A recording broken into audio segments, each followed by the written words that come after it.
ಮುಖ್ಯಮಂತ್ರಿ ಡಿಕೆ ಶಿವಕುಮಾರ್ ಅವರ ನೇತೃತ್ವದಲ್ಲಿ ದೆಹಲಿಯ ಕರ್ನಾಟಕ ಭವನದಲ್ಲಿ ರಾಜ್ಯದ ಲೋಕಸಭಾ ಮತ್ತು ರಾಜ್ಯಸಭೆಯ ಸರ್ವಪಕ್ಷ ಸಂಸದರು ಹಾಗೂ ಕೇಂದ್ರ ಸಚಿವರ ಮಹತ್ವದ ಸಭೆ ಯಶಸ್ವಿಯಾಗಿ ನಡೆಯಿತು. ಇನ್ನು ರಾಜ್ಯದ ಹಿತರಕ್ಷಣೆ ಮತ್ತು ಕೇಂದ್ರದ ನೆರವು ಕೋರುವ ನಿಟ್ಟಿನಲ್ಲಿ ನಡೆದಂತ ಈ ಸಭೆಯು ಮಹತ್ವವನ್ನು ಪಡೆದುಕೊಂಡಿದೆ.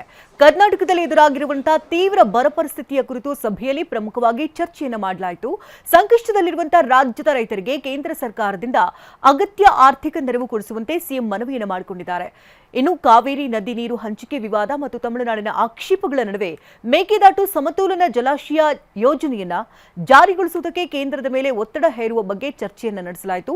ಸಂಸತ್ತಿನ ಮುಂಗಾರು ಅಧಿವೇಶನ ನಡೀತಾ ಇರುವುದರಿಂದ ಕೇಂದ್ರ ಸರ್ಕಾರದ ಬಳಿ ಬಾಕಿ ಉಳಿದಿರುವಂತಹ ರಾಜ್ಯದ ವಿವಿಧ ಪ್ರಸ್ತಾವನೆಗಳಿಗೆ ಸರ್ವಪಕ್ಷಗಳ ಸಂಸದರು ಒಟ್ಟಾಗಿ ಧ್ವನಿ ಎತ್ತುವುದಕ್ಕೆ ಸಭೆಯಲ್ಲಿ ನಿರ್ಧಾರ ಮಾಡಲಾಯಿತು.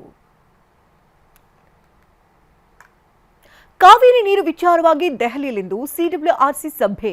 ದೆಹಲಿಯಲ್ಲಿ ನಡೀತಾ ಇರುವಂತಹ ಸಿಡಬ್ಲ್ಯೂಆರ್ಸಿ ಸಭೆಯತ್ತ ರೈತರ ಚಿತ್ತ ನೆಟ್ಟಿದೆ. ಈಗ ಕಾವೇರಿ ನೀರಿನ ವಿಚಾರಕ್ಕೆ ಸಂಬಂಧಪಟ್ಟಂತೆ ದೆಹಲಿಯಲ್ಲಿ ಸಭೆ ಆಗ್ತಾ ಇದ್ದು, ನೀರು ಬಿಡುವಂತೆ ವಾದವನ್ನು ಮಂಡಿಸಲಿದ್ದ ತಮಿಳುನಾಡು ಜೂನ್ ಹಾಗೂ ಜುಲೈ ತಿಂಗಳ ತಮ್ಮ ಬಾಕಿ ಇರುವಂತಹ ನೀರನ್ನ ಹರಿಸುವಂತೆ ಪಟ್ಟು ಹಿಡಿಯುವ ಸಾಧ್ಯತೆ ಇದೆ.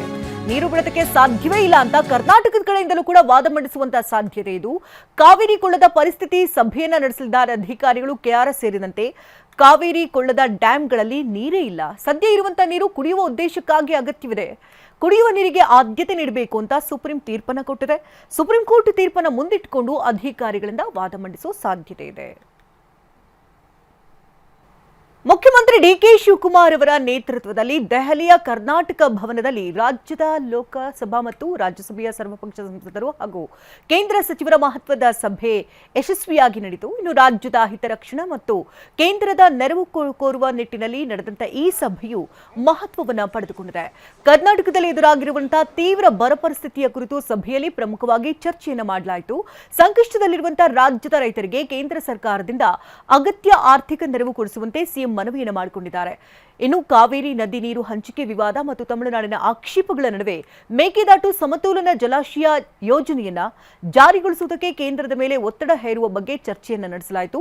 ಸಂಸತ್ತಿನ ಮುಂಗಾರು ಅಧಿವೇಶನ ನಡೀತಾ ಇರುವುದರಿಂದ ಕೇಂದ್ರ ಸರ್ಕಾರದ ಬಳಿ ಬಾಕಿ ಉಳಿದಿರುವಂತಹ ರಾಜ್ಯದ ವಿವಿಧ ಪ್ರಸ್ತಾವನೆಗಳಿಗೆ ಸರ್ವಪಕ್ಷಗಳ ಸಂಸದರು ಒಟ್ಟಾಗಿ ಧ್ವನಿ ಎತ್ತುವುದಕ್ಕೆ ಸಭೆಯಲ್ಲಿ ನಿರ್ಧಾರ ಮಾಡಲಾಯಿತು.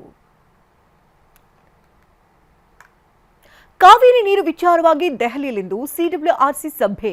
ದೆಹಲಿಯಲ್ಲಿ ನಡೀತಾ ಇರುವಂತಹ ಸಿಡಬ್ಲ್ಯೂಆರ್ಸಿ ಸಭೆಯತ್ತ ರೈತರ ಚಿತ್ತ ನೆಟ್ಟಿದೆ. ಈಗ ಕಾವೇರಿ ನೀರಿನ ವಿಚಾರಕ್ಕೆ ಸಂಬಂಧಪಟ್ಟಂತೆ ದೆಹಲಿಯಲ್ಲಿ ಸಭೆ ಆಗ್ತಾ ಇದ್ದು, ನೀರು ಬಿಡುವಂತೆ ವಾದವನ್ನು ಮಂಡಿಸಲಿದ್ದ ತಮಿಳುನಾಡು ಜೂನ್ ಹಾಗೂ ಜುಲೈ ತಿಂಗಳ ತಮ್ಮ ಬಾಕಿ ಇರುವಂತಹ ನೀರನ್ನ ಹರಿಸುವಂತೆ ಪಟ್ಟು ಹಿಡಿಯುವ ಸಾಧ್ಯತೆ ಇದೆ.